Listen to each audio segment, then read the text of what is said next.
नमस्कार। आप जहां भी सोशल मीडिया पे देखिएगा तो अभी बच्चा चोर का हल्ला चारों तरफ है और कुछ लोग पकड़ा भी रहे हैं। तो सभी लोग में डर का माहौल है क्योंकि बच्चा जब चोरी किसी का होता है तो बहुत दुख होता है। और हमारे साथ एक बच्चा है जिनका मासूम चेहरा देखिए, इसका भी चेहरा पे भय है और ये भी पूछ रहे कि बच्चा चोर होता कैसा है और बच्चा चोर का क्या स्ट्रेटजी है। गाँव में जाते हैं तो कैसे कैसे मांगते हैं, कैसे खुफिया तरीका से जांच पड़ताल करते हैं कि कहाँ पे बच्चा है नहीं है और उससे हम लोग कैसे बचे आते हैं तो कौन सा ट्रिक अपनाते हैं, वो भी एक बच्चा आप लोग को बताएगा कि वो देखा है और कैसे कैसे वो अपनाते हैं ट्रिक। और ये जो है बच्चा चोर के बारे में पूछ रही है, तो बच्चा चोर के बारे में सोशल मीडिया पे भी देखी थी। तो जब आसपास कोई गांव में पकड़ाया था बच्चा चोर, तो उसे सबके गांव में दहशत का माहौल है, हमारे गांव में दहशत का माहौल है। और आज एक औरत भी आई हुई थी मांगने के लिए, तो क्या वो बच्चा चोर थी नहीं थी, ऐसा दावा किया जाता है कि बच्चा चोर हमारे क्षेत्र में आ गए, इमामगंज में घूम रहे हैं गिरोह बना बना के और एक एक करके हर एक गाँव में जाते हैं और रिपोर्ट लेते हैं कि कहाँ पे कितना बच्चा है न है और कुछ न कुछ बहाना बनाते हैं कि हमको विपत्ति आ गया, हमको ये है, हमको ये समस्या है। समस्या करते करते और आपसे कुछ मांगने जाएंगे, मांगने गए और आपके आसपास का रेकी कर लेते हैं। तो एक बच्चा है वो बताएगा कि कैसे जो बच्चा चुराते हैं वो रेकी करते हैं, क्या ट्रिक अपनाते हैं और कैसे हम लोग इससे बचा जाए, ये बच्चा बताएंगे। ये है पीयूष कुमार और ये हमारे गांव पथरा के हैं।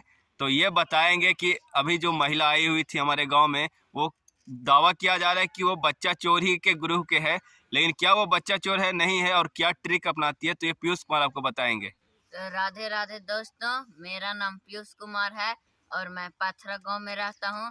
तो ये बच्चा चोरी कैसे होता है उसके बारे में आज मैं आप लोगों को कुछ बताने वाला हूं। आप लोग ध्यान से सुनिएगा। तो आज मैं पढ़कर आ रहा था तो मेरे गांव के भैया से एक 6 फीट की औरत आई हुई थी जो कि देखने में बिल्कुल जेंट्स की तरह लग रही थी और उसका कद काठी भी जेंट्स की तरह था और वह लगभग 6 फुट की थी। तो हमने उसे देखकर अनदेखा कर दिया, परंतु वह जहाँ जाती तो वह अलग अलग ढंग से मांगती। जैसे मेरे एक गांव के भैया से वह कही कि मुझे शिव चर्चा के लिए कुछ दान दक्षिणा चाहिए, तो उन्होंने 500 दे दिया शिव चर्चा के नाम पे और 5 किलो चावल भी दे दिया। पर वह दूसरे जगह गए तो वह कही कि एक जगह मतलब भंडारा हो रहा है तो मुझे इसके लिए इतना पैसा चाहिए। तो वे भाई अभी थे जो भंडारा के नाम पे 150 जो था उनके पास जो निकाल कर दे दिए थे। तो वह अलग अलग जगह पर जाती तो वही भगवान का अलग अलग नाम लेकर उनसे पैसा मांगती और उसी गांव में बच्चों को देखती कि कहाँ किस घर में बच्चा है। जैसे मान लिया जाए कि मैंने आपको घर कोई बच्चा है और आप कहीं गया है वह भीख मांगने की मुझे इतना पैसा दीजिए भगवान के नाम पर, और मान लिया जाए कि आप नहीं है और उस जगह पे आपका बच्चा आता है कि देखने की कौन है, और इसी क्रम में वह जो कुछ बेहोश करने वाला टाइप का दवा लिया हुआ रहता है जो उस बच्चा को सुंघा देगा रुमाल या किसी चीज़ के माध्यम से, क्योंकि बच्चा तो बच्चा है, वह बोल नहीं सकते हैं। और वह कुछ इस तरह का मतलब कुछ था 2.5-3 फीट का बोरा, उसी बच्चा को एक ले करके और वह भाग गया। तो हमारे गांव में एक डर का माहौल हो गया।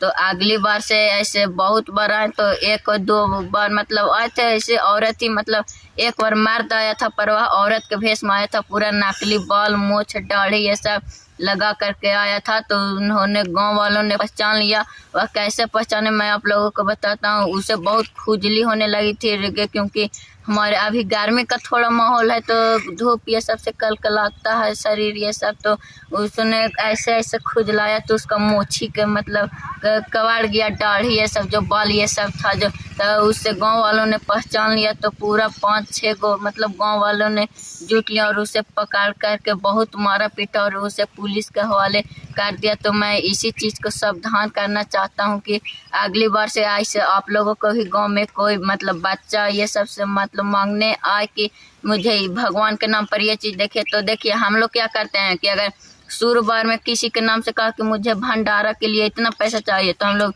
उसको पीछे पीछे लग जाते हैं कि वह अगले घर में जाएगी तो वह क्या कहेगी, मतलब हम लोग के घर से तो कहे कि मुझे भंडारा के लिए इतना पैसा चाहिए, पर अगले घर में जाएगी तो वह कहेगा कि मुझे भंडारा मतलब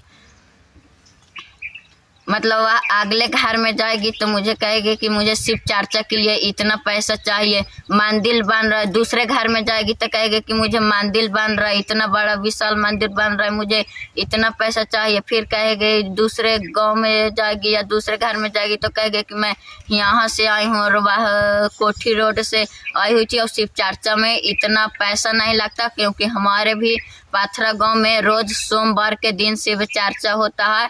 तो वहाँ कुछ नहीं होता है, 10 रुपया के प्रसादी लिया जाता है और सबको प्रसाद के रूप में थोड़ा थोड़ा जो होवे दे दिया जाता है। और शिव चर्चा में आप लोगों को बता दूं, कोई भी अगली बार से ऐसे मांगे तो आप लोग सतर्क हो जाएगा, क्योंकि आजकल बच्चा चोरी होने का बहुत माहौल हो गया है। अभी आप पीयूष कुमार के सुन रहे थे, ये काफ़ी उम्र में छोटे हैं और ये जो बात बता रही है कहीं ना कहीं सत्य बात बता रहे हैं।